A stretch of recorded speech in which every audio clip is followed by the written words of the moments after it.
a man cometh.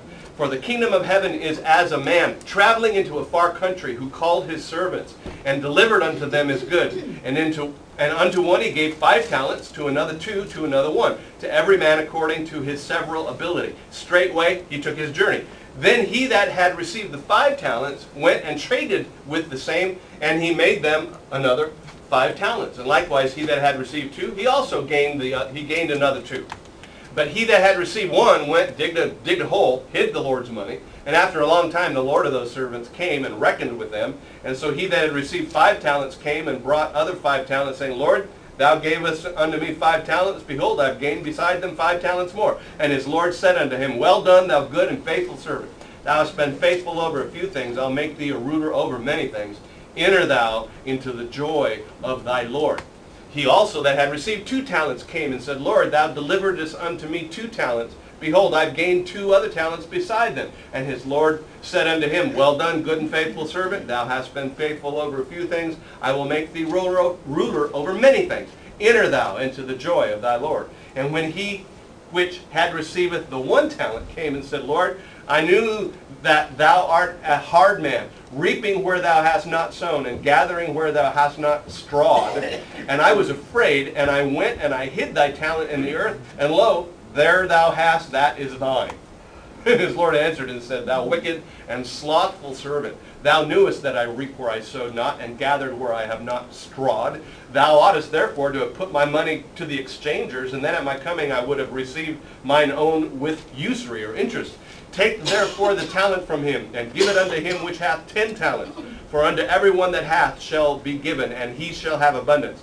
But from him that hath not shall be taken away even that which he hath. And cast ye the unprofitable servant into outer darkness. There shall be weeping and gnashing of teeth. Folks, remember, hell is real. We're going to talk about that in times to come. The Son of Man shall come in his glory, and all the angels with him. Then shall he sit upon the throne of his glory. And before him shall be gathered all nations, and he shall separate them one from another, as a shepherd divideth his sheep from the goats. And he shall set the sheep on his right hand, but the goats on the left. And then shall the king say unto them on his right hand, Come, ye blessed of my Father, inherit the kingdom prepared for you from the foundation of the world. For I was hungered, and ye gave me meat, and I was thirsty, and ye gave me drink. I was a stranger, and ye took me in. Naked, and ye clothed me. I was sick, and ye visited me. I was in prison, and ye came unto me. Then shall the righteous answer him, saying, Lord, when saw we thee hungered, or fed thee, or thirsty, or gave thee drink? When saw we thee a stranger, and took thee in, or naked, and clothed thee? Or when did we see you sick, or in prison? Or when did we come and visit you? And the king shall answer and say to them, Verily I say unto you, inasmuch as ye have done it unto one of the least of these my brethren, ye have done it unto me. I think this has so much reference to what's going to take place during that tribulation period, where there will be Christians who will be starving because they can't buy or sell. Some people are going to help them, and they are going to be part of that sheep and goat judgment, I think, at the end. Then shall he say unto them on the left hand, Depart from me, ye cursed, into everlasting fire, prepared for the devil and his angels. Not prepared for humans, but prepared for the devil and his angels. For I was hungered, ye gave me no meat. I was thirsty, ye gave me no drink. I was a stranger, ye took me not in. I was naked, ye clothed me not. I was sick and in prison, and ye visited me not. Then shall they also answer him, saying, Lord, when did we see you hungered, or athirst, or a stranger, or naked, or sick, or in prison, and did not minister unto thee? And then shall he answer them, saying, Verily I say unto you, inasmuch as ye did it not to one of the least of these, ye did it not to me. And these shall go away into everlasting punishment, but the righteous into eternal life. All right, so that's Matthew 24 and 25. All right, why am I talking about this now? Well, I'm talking about because these things that are going to be happening we just need to keep these in mind, these ideas about prophecy. But look at what Jesus does right now. He says, And it came to pass, when Jesus had finished all these sayings, he said unto his disciples, Now, ye know that after 2 days is the feast of Passover, and the Son of Man is betrayed to be crucified.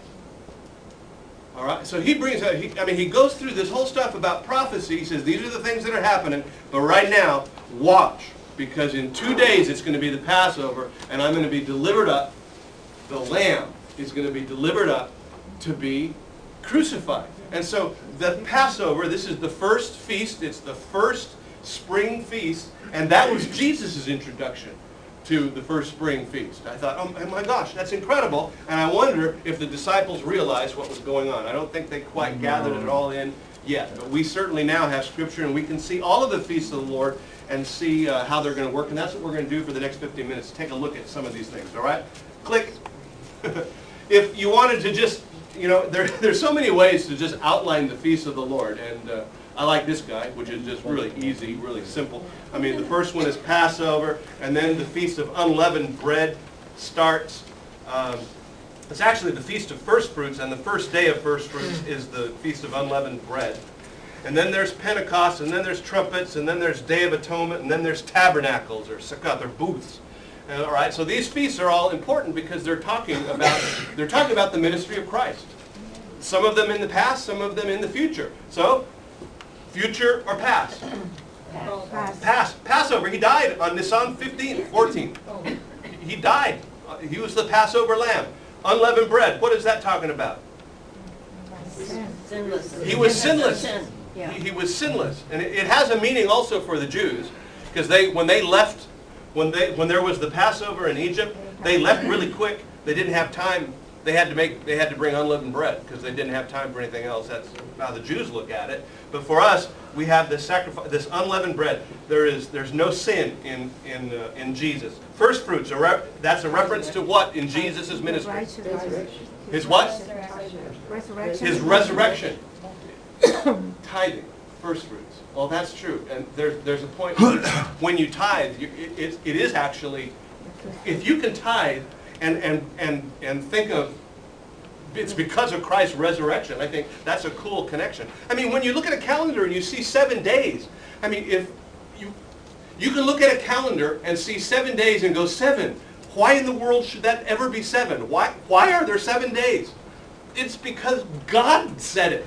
You know, man didn't come up with that convention. That was God's convention. You can look at a calendar and just be blessed. Oh my gosh, 7 days. And the last one, and the last day is Saturday. Saturday, the Sabbath. The last day is the Sabbath. And we haven't reached that, you know, if a day is as 1,000 years and 1,000 years is as a day, we haven't reached that day yet. That's when he comes back, and that day of rest is going to be, that's why they call it the Feast of Tabernacles or the Feast of Booths, because he's going to be with us. He's going to be living down here with us. We'll be able to go and take a trip. I don't know how we get there. I don't know the means of travel. I have kind of desires about what it's going to be like. I want to fly there without taking a plane, but I'm not sure that works. I'm not sure that works. You'll grow wings. Glorified wings. All right. Well, remember what Colton saw. Now, remember what Colton saw in the book. Heaven is for Real. The only person he saw glorified was Jesus. He didn't say Jesus had wings. What he saw were people there before they have received their glorified bodies. And so when he says, well, they had wings, I don't know what that all means. I'm not sure about that. But that wasn't the end result. The end result hasn't occurred yet. We don't know what we're going to look like yet. We're stuck on earth because we're flesh and blood. True. But when we're spirit, and we can go anywhere. Yeah, we can. But I'm always, you know, I don't know why. I guess it's because 20 years of Aviation Week, I'm always interested in how you get there. So anyway. All right, click. Let's go look at another one. We're going to just look at that. Okay, by the way, this is going to be a test. I just want you, I'm going to throw these things up every now and then, and I want you to tell me which feast does this represent? The one, number one? Nope. Which one? I mean, all of them? There's one particular feast that this thing represents. There were 7 feasts. You get it? This is a test. So you got 6. No. Here's what happened. No. God, this is a tough class. Karen, it's hard to be a teacher. Oh my gosh. All right, we'll skip that. We'll come back to it. Click. What are the choices again? All right. What are the choices again was the question. The choices was back one. You got it's either Passover or it's unleavened bread, first fruits, Pentecost, trumpets, Day of Atonement, Tabernacles. It's what? Number 6. Day of Atonement. Why? What happened on the Day of Atonement? This is what occurred on the Day of Atonement.